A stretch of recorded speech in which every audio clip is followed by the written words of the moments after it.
Hey, everybody. Dom Izzo here. Dizzo's Den podcast on a Thursday morning where the sports world was tipped on its head last night after the boycott that was put forward by the Milwaukee Bucks after the shooting of Jacob Blake, that they were not going to play their postseason game against the Orlando Magic, that then dominoed into the other two NBA games not happening, to 4 Major League Baseball games not happening, to all the WNBA games not happening, to 5 of the 6 Major League Soccer games not happening, and now up to 4 or 5 NFL teams canceling practice today.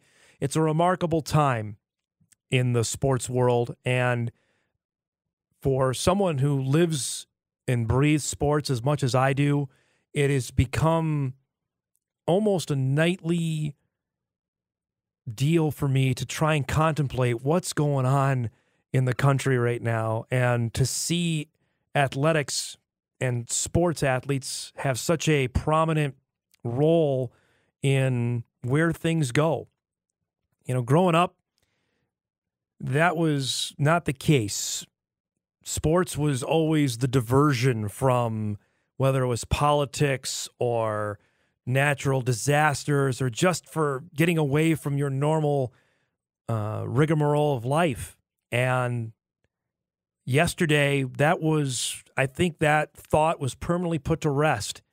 That we even heard it over the last 4.5 months. Well, we need sports back. We need a diversion from being inside all the time, and we need a diversion from the coronavirus.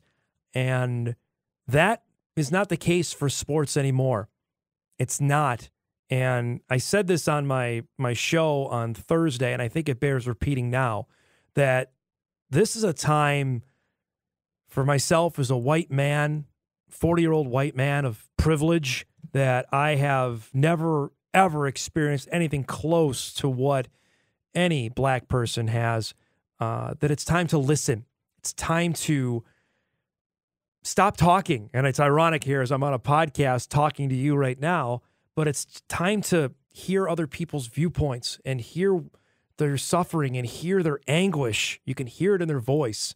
And I understand, or I guess I don't understand the point of view of the opposite side of they're just looters and there's no place for that. It's not about that. It's about what's being said and what's being felt right now.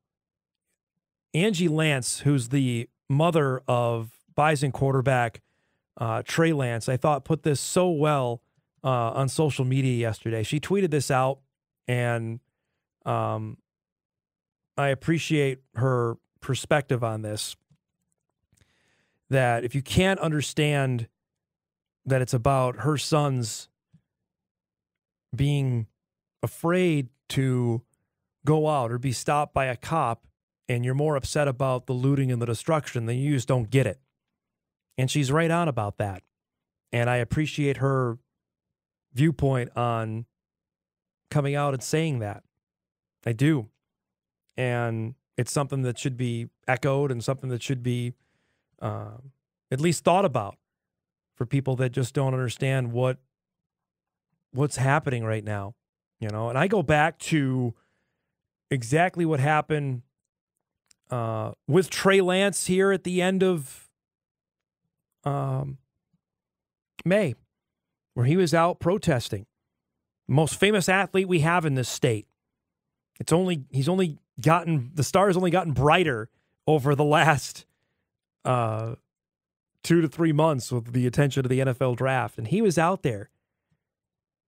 You going to tell him to go home? You going to tell him to shut up? I don't think so. And I think for all of us that are trying to cover sports, it's a time where we're trying to cover the games and enjoy the games, but also understand this is a huge moment right now. This is a where were you moment in history. And I think of this now as a dad. I think of this for, what am I going to tell my son when he is old enough to contemplate this? Or when he's going to ask me, Dad, what happened in the summer of 2020? What happened there? What were you thinking? What was it like? And that's what I've been thinking about for the last 12 hours. What am I going to tell Jack when he asked me this? And what were you saying? What were you saying on your show?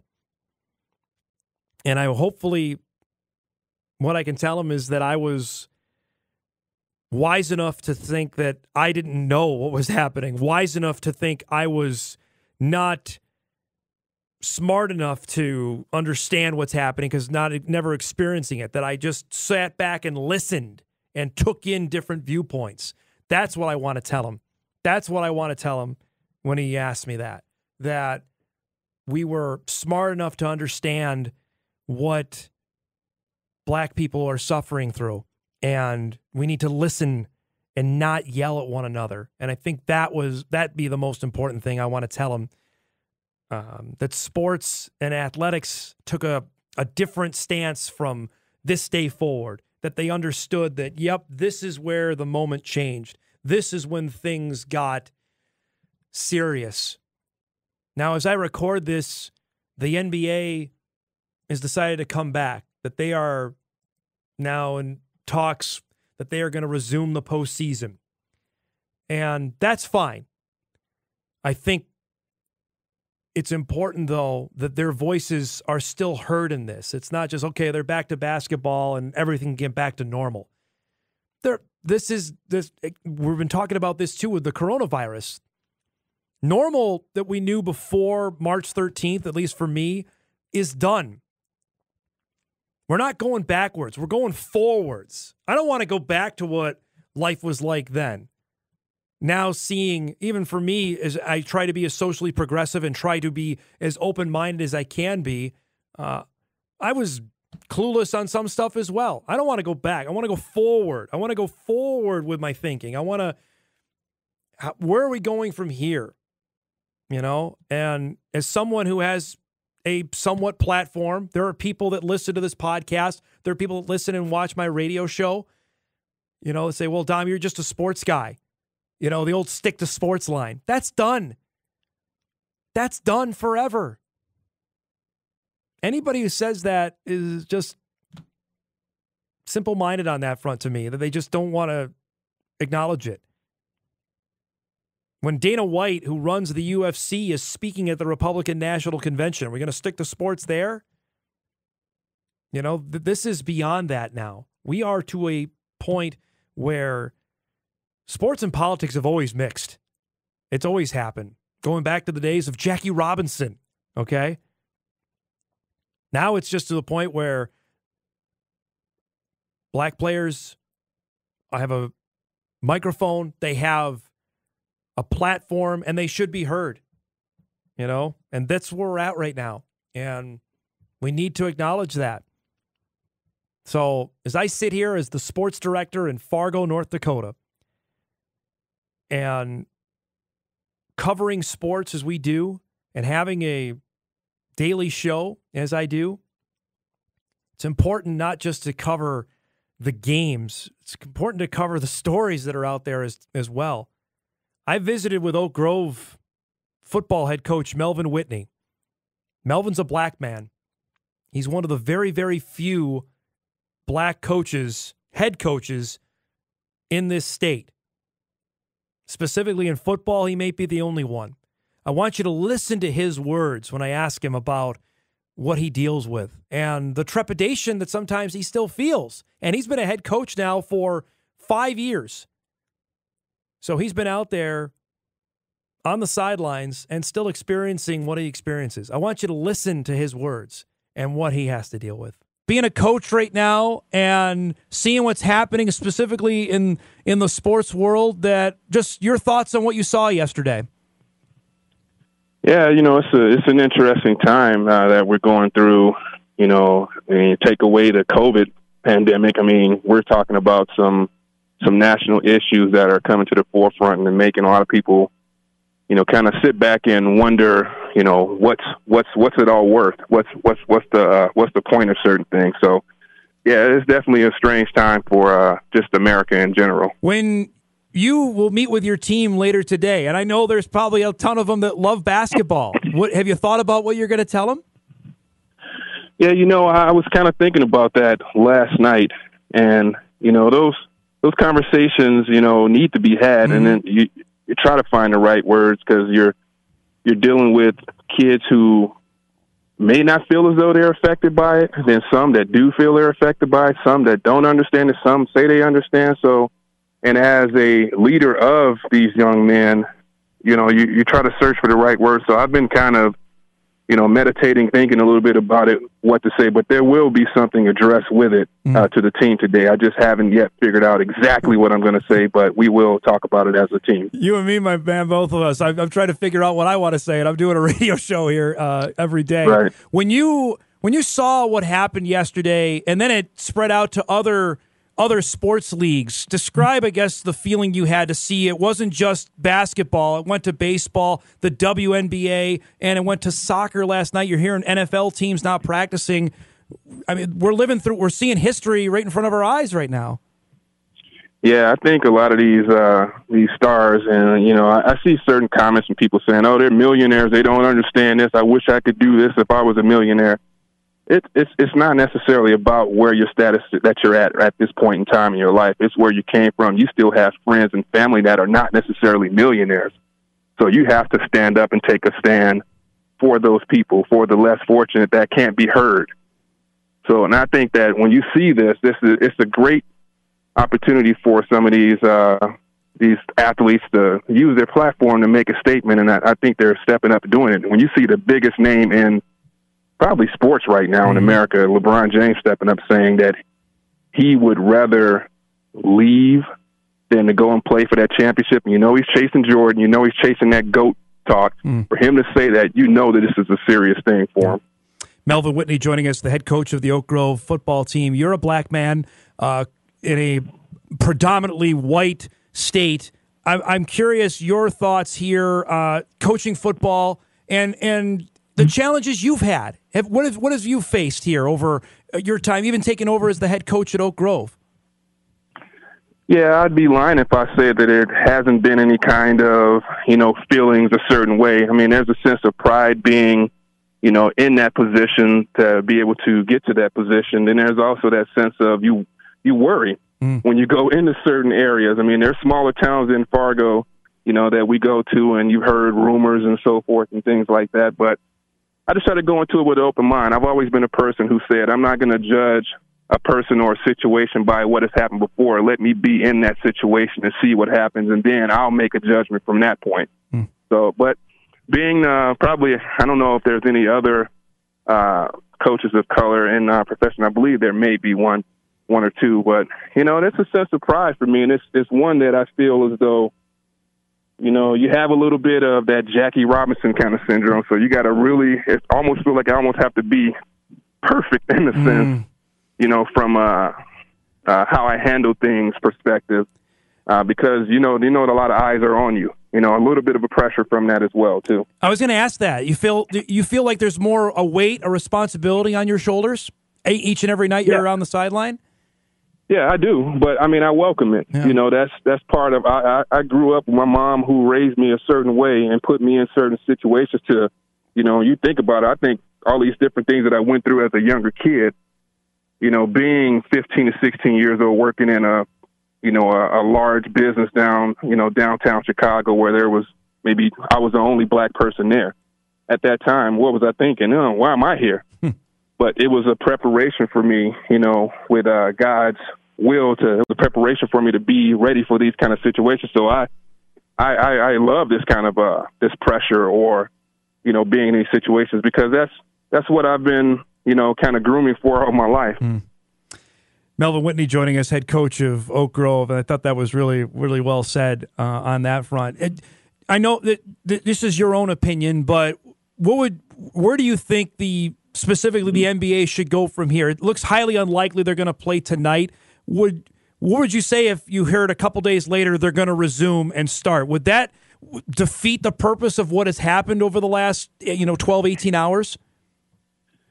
Yeah, this is, like you said, it's my own opinion, but if I heard that they were going to go ahead and start back up, I would think that, knowing what I've seen and heard from some of the key players in the NBA, I would think at that point they have came to some kind of agreement with the owners that they were going to make some progress in, and using the owners using their leverage.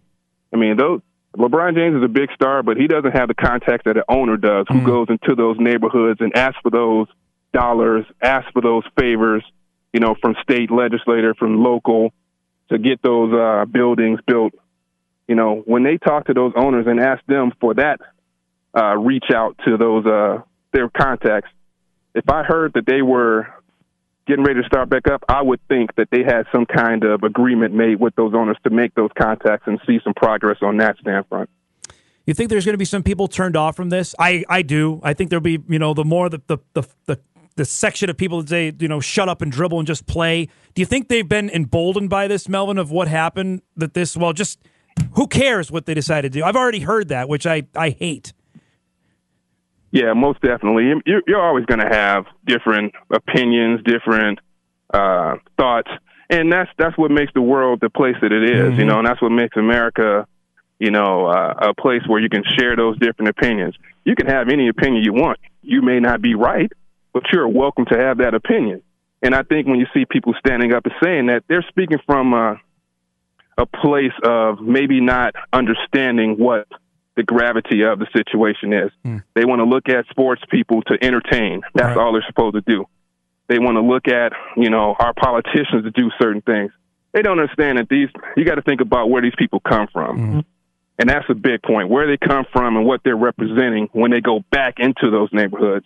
They're not all millionaires all day, all the time. They have to go back and deal with family reunions, deal with their family, and then they see those people going through certain things, and they want to be able to help, and they're using this platform to do so. Whether or not you like it, as because you want your entertainers to entertain, that's what you're looking for them to do. But they have other responsibilities as human beings and as representatives of their neighborhoods and their families as well. It seems so insignificant to ask you about football, but you have a game tomorrow. Can you describe what this whole environment has been like, dealing with these huge social issues and also trying to keep your guys healthy and safe, knowing what's out there as well? Does it seem almost overwhelming at times? Yeah, it most definitely does. A slight correction. We don't have a game tomorrow. We were supposed to play a game tomorrow but against Shiloh, but they decided to play region only, so they're playing in their region tomorrow. So we have a kind of a bye week. We played a game last week, this week off. Oh, that's right, next week. And coming up to that game last week, you're worried about the protocols. You're worried about, kids getting too close together and, and going back and seeing family and, potentially, catching COVID or even just allergies at this time of the year. Kid sneezes and everybody's like, oh, here it is. So it's just anxiety. Anytime a kid comes up to me sniffling, I'm like, oh, gosh, don't let this be, what it is. But, it's definitely, it is overwhelming. I was just sitting there, the other day preparing the practice plan for the week, and it was like, all right, how can I put this together where we don't come together too much? I got our masks, we got our social distancing, so it's just added another element to coaching. So, but again, it's another challenge, and, I accept it. I appreciate Melvin giving us a few minutes here. And as we wrap, this has been more of a sounding board for me than anything. I appreciate those that listen. And for those that disagree, I appreciate you listening as well. If you want to unfollow me, if you think, I came to Dom for sports. I came to get away from that. Well, I'm sorry to tell you, but now that doesn't happen anymore. Yeah, we're still going to have fun days here on my show, podcasts as well, and the news, but this is where sports has intersected now with real life. You saw it happen with the NBA and the NHL, well, not to a point to the NHL, the NFL and Major League Baseball and the WNBA and Major League Soccer. I'm curious for the young athletes that we cover on a day-to-day basis, what is that going to be like? What is the imprint that yesterday made on them going forward? That's something that bears watching in the days and weeks going forward. What is the message they took from the protest and the boycott that made yesterday? Where is that going forward? It's going to be something really interesting to watch. I appreciate everybody listening. We'll see you next time.